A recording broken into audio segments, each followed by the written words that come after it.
Hi there, and welcome to Our Weekly Craft, a source for ideas, inspiration, and fun for crafters. I'm Sarah White, and this is Harvey's Tale, and I'm the chief maker at ourdailycraft.com. And today I want to talk about being overwhelmed, like having a lot of stuff to do, and like how you manage to get it all done. This is probably going to be another quick one because I've got a lot going on. This cat decided to run off yesterday. Actually, Wednesday night, she broke out of the house when the cat door was locked and was gone most of the day on Thursday. So that kind of blew up any I planned for the schedule for the week. News, I signed a contract to do another drawing book. I told you a couple weeks ago about that the Drawing Fantasy Chibi book came out, and they asked me to do another one that is spooky chibi, so it's like ghosts and Frankenstein's monster and Dracula and that kind of stuff. They're really super cute.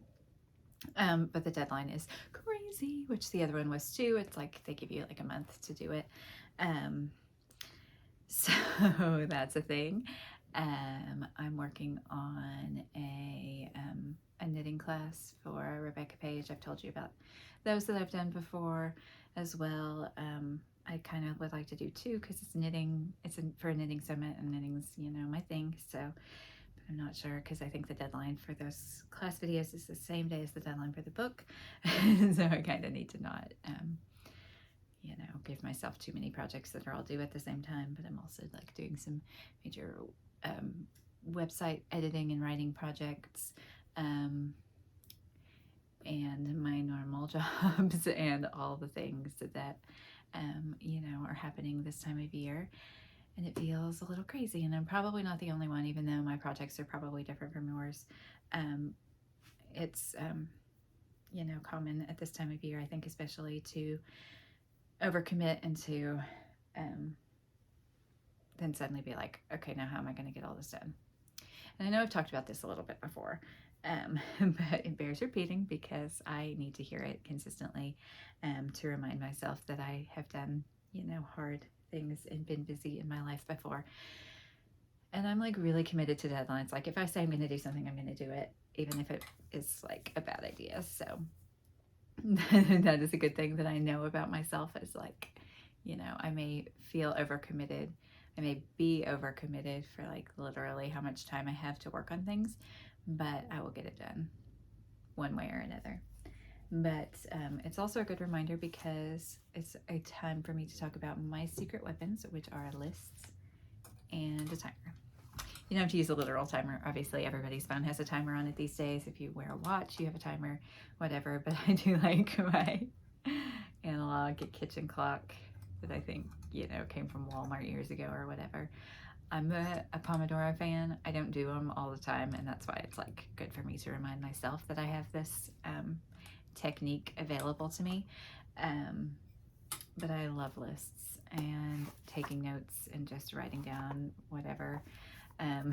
This is a really old notebook that my husband got at a conference in 2012, which is proof that you do not need like a fancy planner. Like anytime I buy a fancy planner, I don't use it, but I use notebooks and I write random stuff.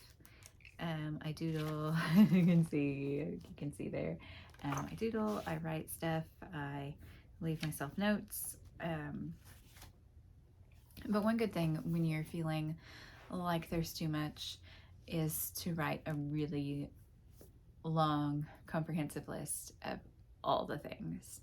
So these are just like, this is just my today list and stuff that I was working on earlier. But when things get really crazy and I'm feeling overwhelmed, so I don't do this all the time, but probably like quarterly or so, I'll be like, oh, there's too much. I need to make a list. And so it can be everything from like home stuff, if there's, cleaning out the scary craft closet, which I've been talking about. If it's making appointments, which I have a doctor's, I need to do my annual checkup. So that's, that needs to go on the list. To the big projects, like I need to write this book, I need to do the knitting and the filming of the videos and writing the pattern and all the stuff for this class. You know, I need to do my day-to-day work, which doesn't really go on a big list unless it's like specific projects. So like I work in influencer marketing, so we have campaigns, and so I could say, you know, I need to finish this campaign and this campaign, and the cat is trying to eat some fabric over there. So if you're hearing like crashing, eating, dragging away things noises, it's the cat. Totally normal in this household.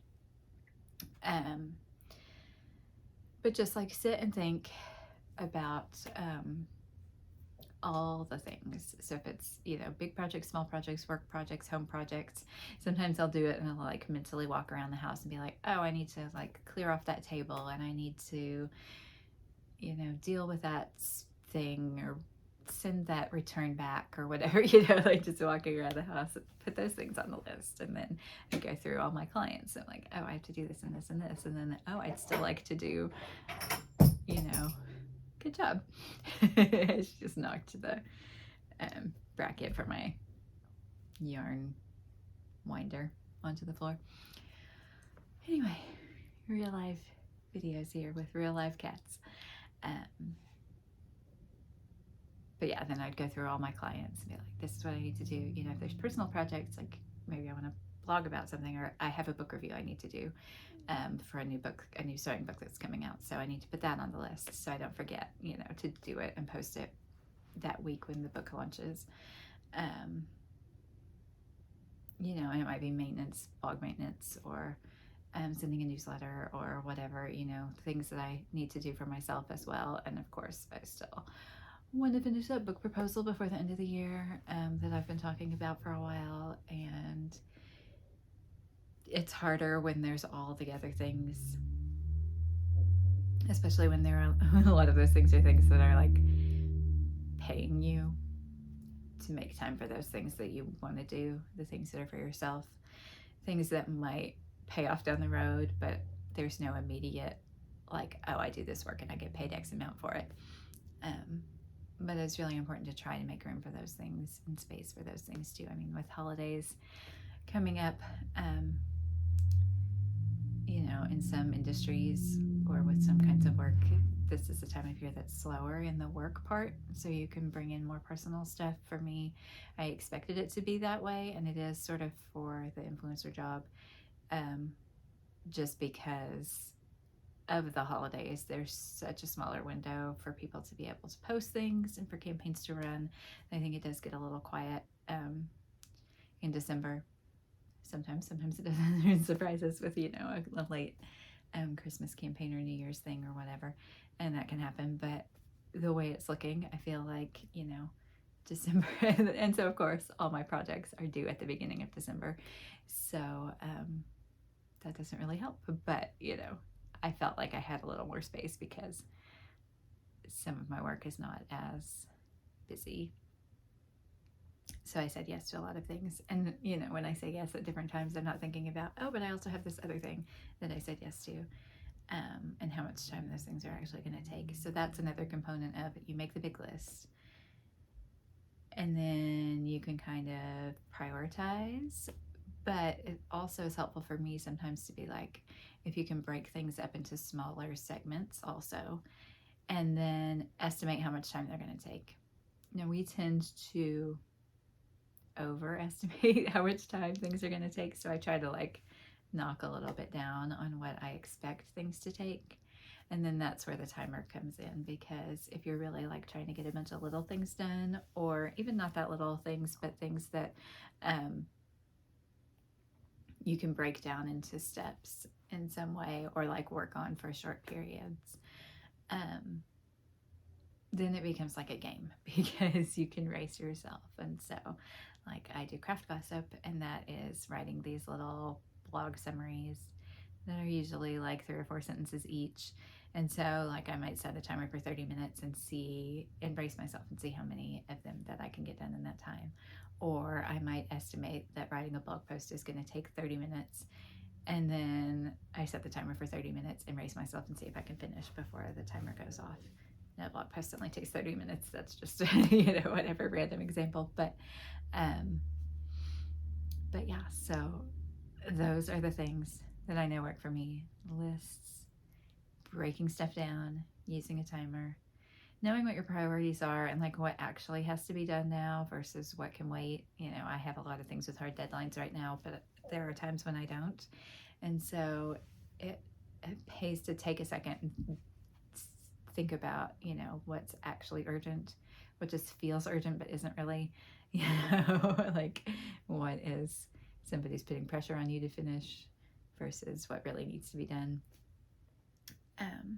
So yeah, I hope that, you know, you're not as snowed under with work as I am, but if you find yourself in that way, that's a quick little, not really even time management, but just like a way to get a handle on things that's been helpful for me time and time again through 4 books and tons of big projects and lots of, you know, I have multiple jobs all the time, so, you know, lots of, you know, juggling all the things kind of times. So if you have something, you know, that works for you in those times when you're feeling like there might be a little too much, I would love to hear about it because I'm going to be in that space for the next 3 weeks or so. So yeah, anyway, I hope that you have a good week, a good crafty weekend week whenever you watch this. And if you're feeling a little overwhelmed, maybe you can make it the giant list of lists and break it down and see if that helps you. Like it helps me. I'm gonna go make my giant list right now, and I will talk to you again soon.